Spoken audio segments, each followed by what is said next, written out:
नमस्ते बच्चों, होप आप लोग सब बढ़िया होंगे। तो ये जो टॉपिक है मेरा वो है sexual reproduction in flowering plants से। इसके मैंने काफ़ी सारे वीडियो बना दिए हैं ऑलरेडी, और ये डबल फर्टिलाइजेशन से रिलेटेड टॉपिक है जो मैंने जिसका वीडियो नहीं बनाया। क्लास में तो समझा दिया है मैंने, बट फिर भी वीडियो रह गया था, तो इसका वीडियो भी मैं बना देती हूँ ताकि आपको अच्छे से समझने में ये हेल्प करे। ठीक है। So I would like to explain this topic by making some simple diagram from the NCERT. First of all, I am drawing the longitudinal section of flower, और उस longitudinal section of flower में सबसे पहले जो मैं structure बना रही हूँ यहाँ पे, this is female part of the flower, और ये जो नीचे जो bulging portion है, this is basically ovary. This part, as we all know, is known as stigma. This tube-like structure is known as style, and this portion is known as a ovary. So three all together form the pistil. ठीक है। अब इस pistil में हम लोग देखें, अगर हम लोग इनर स्ट्रक्चर देखते हैं, इंटरनली अगर हम लोग देखते हैं ओवरी के, तो यहाँ पे एक स्ट्रक्चर प्रेजेंट होती है जिसका नाम होता है मेगास्पोरेंजियम। इस मेगास्पोरेंजियम को स्टूडेंट हम लोग ओव्यूल भी कहते हैं, जिसमें कि एक सेल जिसको कि हम लोग कहेंगे मेगास्पोर मदर सेल। ये megaspore mother cell meiotic division के थ्रू 4 मेगास्पोर बनाती है। ठीक है। और ये 4 मेगास्पोर में से 3 तो डिजनरेट हो जाते हैं, डेड हो जाते हैं, सिर्फ और सिर्फ एक ही फंक्शनल होता है, और एक फंक्शनल मेगास्पोर जो है वो आगे डेवलप होके बच्चों बना देता है क्या, एम्ब्रियो सैक। और ये एम्ब्रियो सैक जो है, इसमें भी फर्दर जो अगर हम लोग डिटेल स्टडी करते हैं तो इस एम्ब्रियो सैक में टोटल जो न्यूक्लियस होते हैं बच्चों वो होते हैं 8। तो this is basically 8 nucleate and 7 sailed structure. ठीक है। तो इस तरह से मैंने थोड़ा थोड़ा मोटा मोटा आप लोगों को समझाया है प्रीवियस सेक्शन से। तो ये एम्ब्रियो सैक यहाँ पे प्रेजेंट होता है जो कि फीमेल गेमेटोफाइट, जिसे कि हम लोग फीमेल गेमेटोफाइट भी कहते हैं। So this embryo sac is known as what, is known as a female gametophyte. If I will draw the diagram is like this. ये है कुछ सेल्स इस पोल पे और कुछ सेल्स इस पोल्स पे प्रेजेंट होती है, और बीच में पोलर न्यूक्लियाई प्रेजेंट होता है। ठीक है। अगर मैं इसको लार्ज फॉर्म में बनाऊं तो this structure would be like that. This is embryo sac,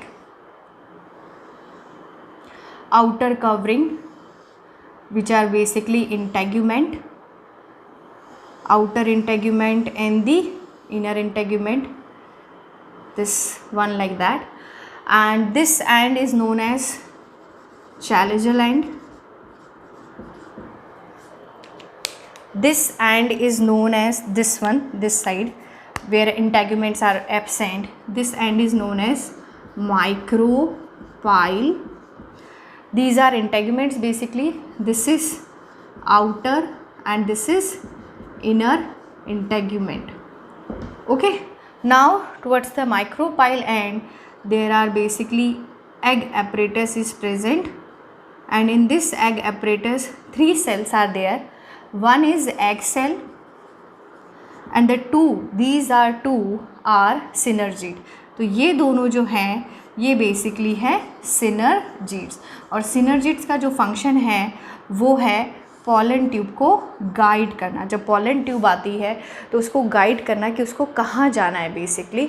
तो these 2 are synergid, this is polar nuclei, and towards to the chalazial end there are 3 more cells which are known as antipodal cells. So these are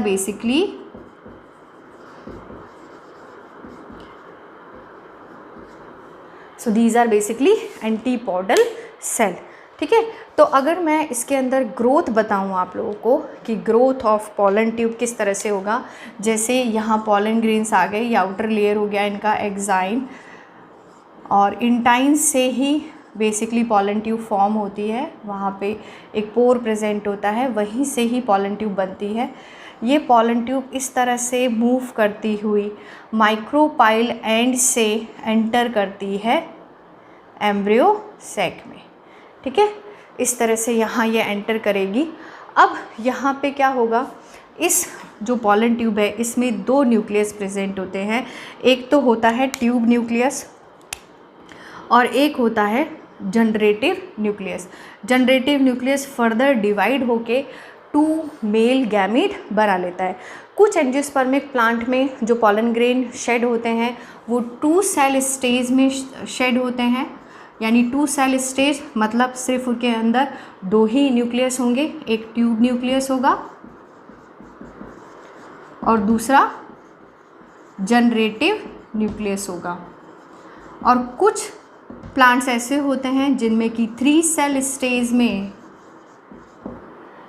pollen grain shade होते हैं, जिनमें tube nucleus तो होता ही है, tube cell तो होती ही है, vegetative cell भी जिसे कहते हैं, बट जनरेटिव सेल जो होती है उसका जो न्यूक्लियस होता है वो डिवाइड हो जाता है और डिवाइड होके 2 मेल गैमीट बना लेता है। तो इस तरह से टोटल हमारे पास में 3 सेल हो जाती है, एक ट्यूब सेल हो गई, 2 मेल गैमीट हो गए और इस तरह से शेडिंग हो गई 3 सेल स्टेज में।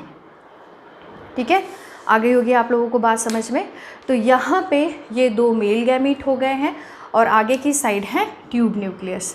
सो this is 2 male gametes. Double fertilisation बता देते हैं आप लोगों को कैसे होता है।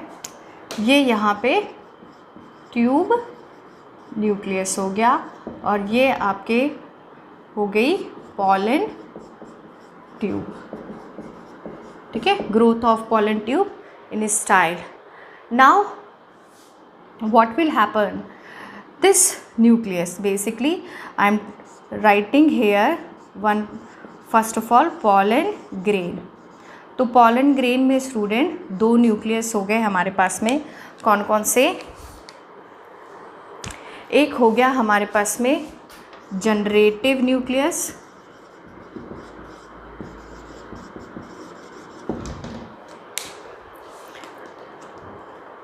और दूसरा हो गया हमारे पास में ट्यूब न्यूक्लियस। जनरेटिव न्यूक्लियस जो है वो फर्दर डिवाइड होगा और डिवाइड होके उसने बना दिए मेल गैमीट। एक मेल गैमीट यहाँ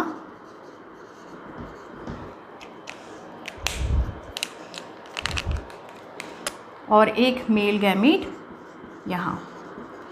एक मेल गैमीट जो है वो एग से फ्यूज़ होगा और दूसरा मेल गैमीट जो होगा वो बीच में जो 2 पोलर न्यूक्लियाई हैं उनसे फ्यूज़ होगा। तो एक तो यहाँ इस एग से फ्यूज़ हो गया और दूसरा इस पोलर न्यूक्लियाई से फ्यूज़ होगा। जब मेल गैमीट एग से फ्यूज़ होता है तो स्ट्रक्चर बनती है जाइगोट और ये होता है 2n, क्योंकि ये दोनों n होते हैं। तो जाइगोट बन गया और जब मेल गैमेट पोलर न्यूक्लियाई से फ्यूज़ होता है तो यहाँ पे क्योंकि ये n है और ये 2n है तो एक ट्रिप्लॉइड स्ट्रक्चर बनती है जिसको कि हम लोग कहते हैं प्राइमरी एंडोस्पर्म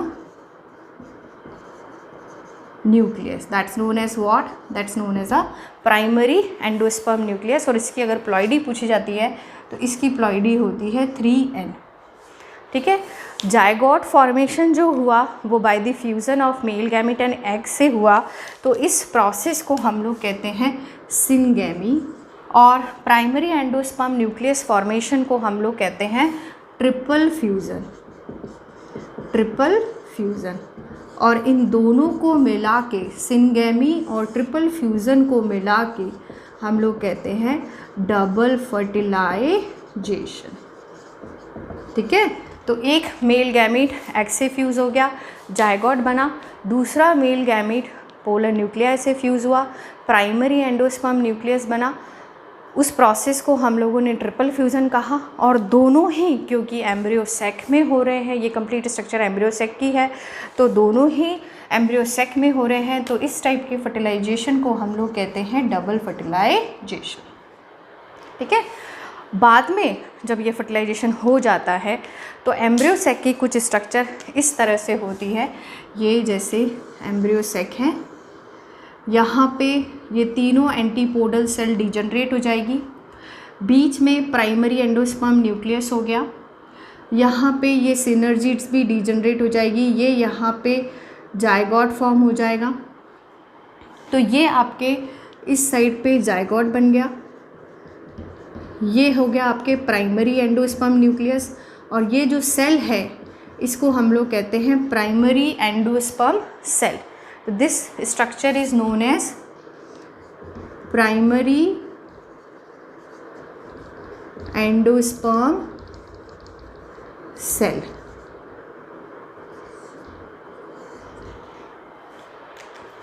और तीनों के तीनों यहाँ पे ये जो है ये है आपके डीजेनरेटिंग एंटीपोडल सेल्स। तो ये जो डायग्राम है आपका ये बेसिकली है एम्ब्रियो सैक का आफ्टर दी, ये डायग्राम आपका है एम्ब्रियो सैक का आफ्टर दी फर्टिलाइजेशन। ठीक है, तो ये हो गया हमारे पास में फीमेल पार्ट। यहाँ से पॉलन ग्रेन जर्मिनेशन हुआ, पॉलन ट्यूब बनी, इसमें 2 न्यूक्लियस हमारे मेल गैमेट के हैं और 1 न्यूक्लियस ट्यूब न्यूक्लियस है। ये यहाँ पे माइक्रोपाइल एंड से एंटर करता है जहाँ पे कि सिनर्जिड्स प्रेजेंट होती है, वो उसको गाइड करती है। सिनर्जिड्स 2 सेल्स प्रेजेंट होती है जो कि बेसिकली गाइड करेगी पॉलन ट्यूब को। यहाँ बीच में पोलर न्यूक्लियाई हैं, ये एंटीपोडल सेल है, ये चैलेजोलैंड की साइड होती है। फिर जब पॉलन ट्यूब बन जाएगी, तो पॉलन ट्यूब जब बन जाएगी तो इसके अंदर बेसिकली न्यूक्लियस प्रेजेंट होंगे। जनरेटिव न्यूक्लियस डिवाइड होके 2 मेल गैमेट बना लेगा। एक मेल गैमेट एग से फ्यूज़ होकर जाइगोट बनाएगा और दूसरा मेल गैमेट पोलर न्यूक्लियस से फ्यूज़ होकर प्राइमरी एंडोस्पर्म न्यूक्लियस बनाएगा। सेकंड वाले प्रोसेस को हम लोग ट्रिपल फ्यूज़न कहते हैं, अपर प्रोसेस को हम लोग सिंगैमी कहते हैं, और दोनों को मिला के हम लोग कहते हैं double fertilisation, which is a very important characteristic feature of the flowering plants. वो जो डायग्राम मैंने बनाया है वो बेसिकली एम्ब्रियो सैक का बनाया है जो कि आफ्टर दी फर्टिलाइजेशन है। ये हो गई हमारे पास पे अपर साइड पे degenerating synergids towards to the micropyle end, और ये जो स्ट्रक्चर बना इसको हम लोगों ने जाइगोट का, बीच में जो सेल है उसको प्राइमरी एंडोस्पर्म सेल कहते हैं, जो कि फर्दर डिवाइड होती है, डेवलप हो जाती है एंडोस्पर्मिक टिश्यू में।